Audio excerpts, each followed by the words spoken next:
నమస్తే, welcome to I dream. నేను మీ ఝాన్సీ.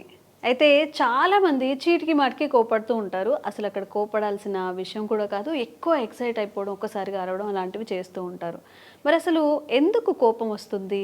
అనవసరమైన కారణాలకు కూడా ఎందుకు కోపం తెచ్చుకొని తర్వాత వాళ్ళు కూడా ఫీల్ అవుతూ ఉంటారు, అరే అలా రియాక్ట్ అవ్వకుంటే బాగుండు అని చెప్పి. ప్రస్తుతం ఈ విషయంపై మాట్లాడడానికి మనతో ఉన్నారు మైండ్ కోచ్ ఇంకా మోటివేషనల్ ట్రైనర్ శశాంక్ గారు. నమస్తే అండి. నమస్తే మేడం. సార్, జనరల్గా కోప్పడాల్సిన టైంలో కోప్పడకపోయినా తప్పే, కోప్పడకూడని టైంలో కోప్పడినా తప్పే, ఇది చెప్తూ ఉంటారు. అసలు ఈ కోపం ఏంటి? అనవసరమైన కోపాలు ఎందుకు వస్తూ ఉంటాయి? ఊరికే అరిచేస్తూ ఉంటారు. దీన్ని మనం ఎలా కంట్రోల్ చేసుకోవాలి? ఓకే మేడం, ముందు అసలు కోపం అంటే ఏంటో చూద్దాం. కోపం అంటే ఒక మానసిక భావోద్వేగం, అది అంతే. అది పర్టికులర్గా ఒక వస్తువు లాగానో లేకపోతే ఇంకేదేలాగానో ఉండదు. అది ఓకే, మన మనసులో కరిగే భావాన్ని కోపం అంటున్నారు. సో ఈ మధ్య ఒక బుక్లో చదివానండి, కోపం అనేది మన ఇంట్లో చీపురు లాంటిది అని. చీపురు లాంటిది అంటే చీపురు రోజు ఏం చేస్తాం, రోజు ఊడుస్తాం, మధ్యలో కూడా ఊడ్చేస్తాం, లాస్ట్కి తీసుకెళ్ళి ఒక మూలగా పెట్టేస్తాం దాన్ని. ఒక రోజుకి ఒక్కసారో 2 సార్లు యూజ్ చేస్తాం మనం. అట్లాగే కోపం కూడా ప్రతిసారి ఎప్పుడు మనం వెంట క్యారీ అవ్వదు. అది అక్కడ ఎమోషన్స్ బట్టి, అవసరాన్ని బట్టి మారుతూ వస్తుంది. అది అసలు యాక్చువల్ కోపం. కోపం ఎందుకు వస్తుందంటే జనరల్గా మనము ఒక పొజిషన్లో ఉన్నప్పుడు లేదా ఒక దగ్గరికి వెళ్ళినప్పుడు మనం అనుకున్నది అక్కడ మనకు అనుకూలంగా జరగకపోవచ్చు, లేదా మనం చెప్పింది ఆ పరిస్థితుల్లో లేకపోవచ్చు. ఈ 2 కండిషన్ల మాత్రం కోపం వస్తుంది ఎవరికైనా కానీ. సో దాన్ని తప్పించుకోవడం కోసం, దాని నుంచి వచ్చే ఎమోషన్స్ దాటివేయడం కోసం రకరకాల ఎక్సర్సైజ్ చేస్తుంటాం మనం. మీరు అన్నారు కదా, ఏది అవసరం దగ్గర కోపడకపోవడం, అవసరం దగ్గర కోపడడం, ఇవన్నీ రకరకాలు జరుగుతున్నాయి అన్నమాట. సో వీటి నుంచి మనం అసలు యాక్చువల్ చూద్దాం అసలు ఎట్లా స్టార్ట్ అవుతుందంటే, ఇక్కడ ఈ కోపాన్ని మనం 2 రకాలుగా తీసుకోవచ్చండి.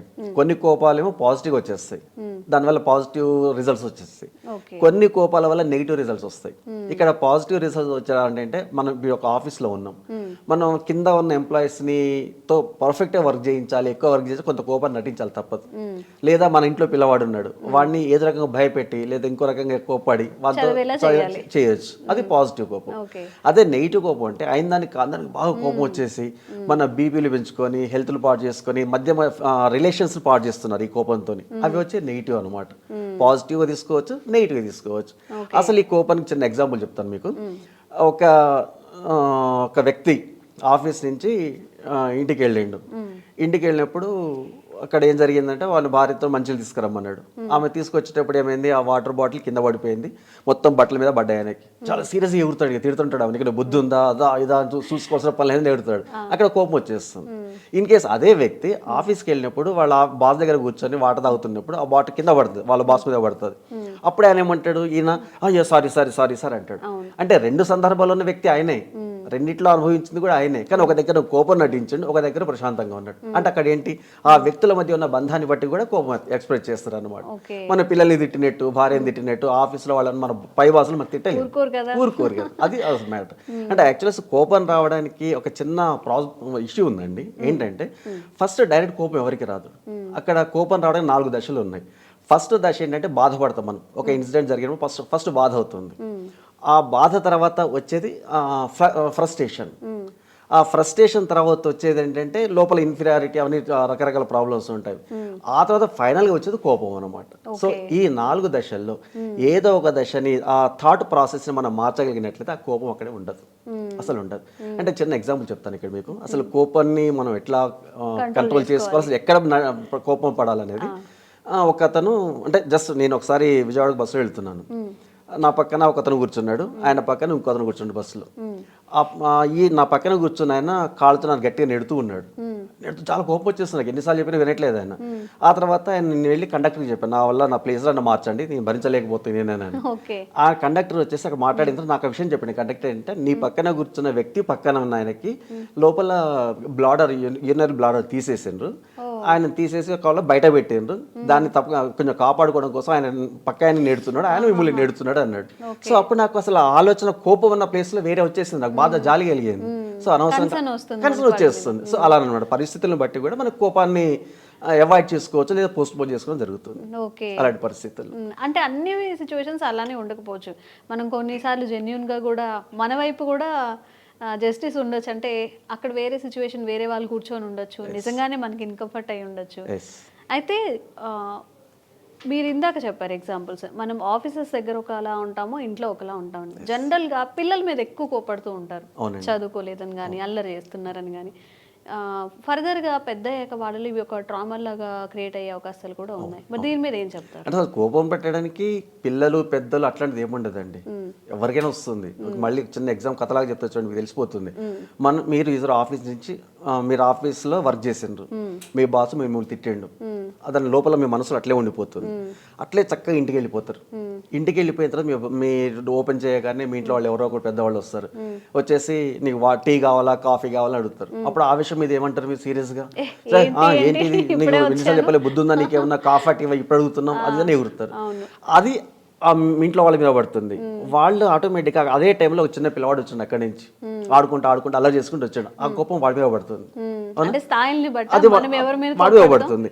వాడు అది ఏం చేయాలో మనకు అర్థం కాదు. జస్ట్ ఇంట్లో ఒక చిన్న కుక్క ఉందనుకోండి, ఆ కుక్కని తంతాడు వాడు ఆ విషయం మీద, ఈ కోపాన్ని అక్కడ ట్రాన్స్ఫర్ చేస్తాడు.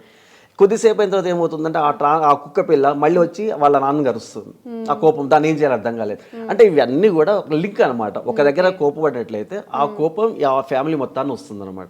అంటే జనరల్గా అంటే మనకు వర్షం పడాలంటే మేఘాలు ఇక్కడే పడి ఇక్కడే తయారు, ఇక్కడ వర్షం పడదండి.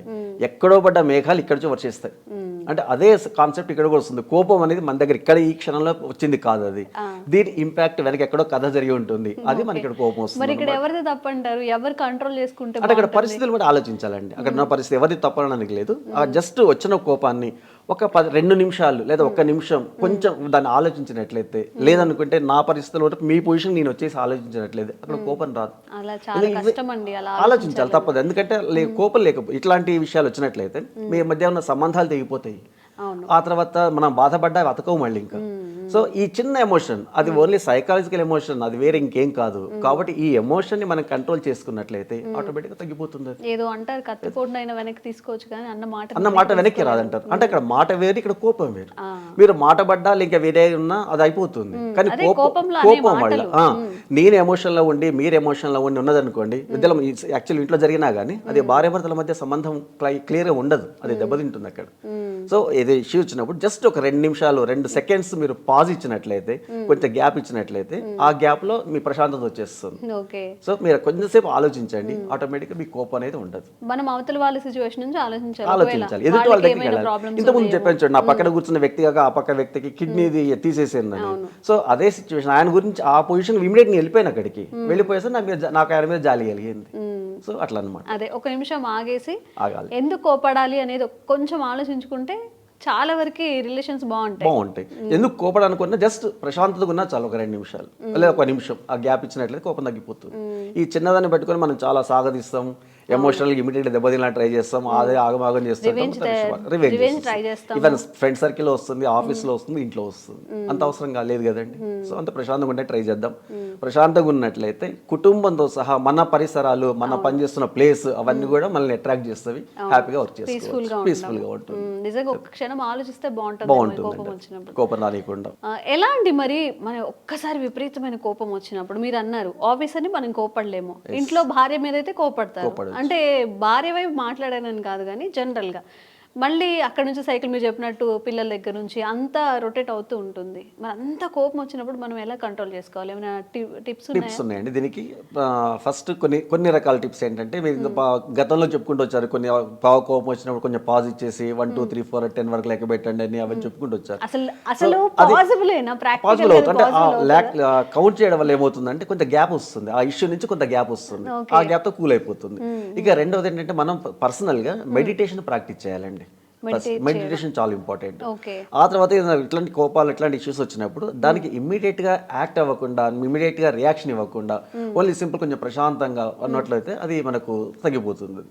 నెక్స్ట్ అక్కడ జరిగినప్పుడు భార్య భర్తల మధ్య కానీ కుటుంబ సభ్యుల మధ్య కానీ జరిగినప్పుడు ఆ ఇష్యూని అంతటితో వదిలేసేయాలి. దాన్ని వదిలేసి మళ్ళీ మనం కూర్చొని డిస్కస్ చేసుకున్నట్లయితే ప్రశాంతంగా ఉంటుంది. అలాంటివి ఏముండవు. మెయిన్ మనకు కావాల్సింది మెడిటేషన్ ఫస్ట్, ఆ తర్వాత కొంత physical exercise. So physical exercise చేయడం అవుతుంది మన బాడీలో ఎండార్ఫిన్ అనే ఒక ఎంజైమ్ రిలీజ్ అవుతుంది, హార్మోన్ రిలీజ్ అవుతుంది. సారీ, ఆ హార్మోన్ ఏంటంటే హ్యాపీ హార్మోన్ అది. సో హ్యాపీ హార్మోన్ ఏం చేసి ఈ ఇక్కడ జరిగిన ఎమోషన్ తో వచ్చిన హార్మోన్స్ అన్నింటి, కెమికల్స్ అన్నింటి కూడా బ్యాలెన్స్ చేసుకుంటుంది. కాబట్టి ఏం చెప్తున్నారంటే ఈ ఎమోషన్స్ కోపంతో చాలా ఎక్కువ బాధపడేవాళ్ళు కనీసం రోజుకి 10 నిమిషాలు నవ్వాలి, లేదా 10 నిమిషాలు యాక్టివ్ ఉండాలి వర్క్, లేదా మీకు ఇష్టం ఉన్న పని చేయండి 10 నిమిషాలు. మీ ఫ్యామిలీని అంటే ఫ్యామిలీ నుంచి పక్కకు వచ్చేసి ఒక 10 నిమిషాలు మీ సొంతానికి మీరు యూజ్ చేసుకోండి. సో దానికి మీకు ఈ ఎండార్ఫిన్ బాగా డెవలప్ బాడీలో రిలీజ్ అవుతుంది, హ్యాపీనెస్ వచ్చేస్తుంది. ఓకే. అట్లా ప్రాక్టీస్ చేసి చూడండి, 100% రిజల్ట్ మీకు కనిపిస్తుంది. మీకు ఇలా ఇక 21 days దీన్ని ప్రాక్టీస్ చేస్తే మీ లైఫ్లో మీకు కోపం రాదు. అంటే ఎక్కువ ఎప్పుడు కోపడుతుండే వాళ్ళకి ఇవి యూజ్ అవుతాయి. అందరికి యూజ్ అవుతుంది. కోపం పడే వాళ్ళకి యూజ్ అవుతుంది, కోపం నటించే వాళ్ళకి యూజ్ అవుతుంది. కోపం నటించడం కూడా చాలా మంది నటించకపోతే ఆఫీస్లో వర్క్ చేయించుకోలేరు, పిల్లలతో పని చేయించుకోలేము, మనం చదివించలేము. మేకపోతు గాంభీర్యాలంటారా? థ్యాంక్ యూ అండి. Thank you ma'am.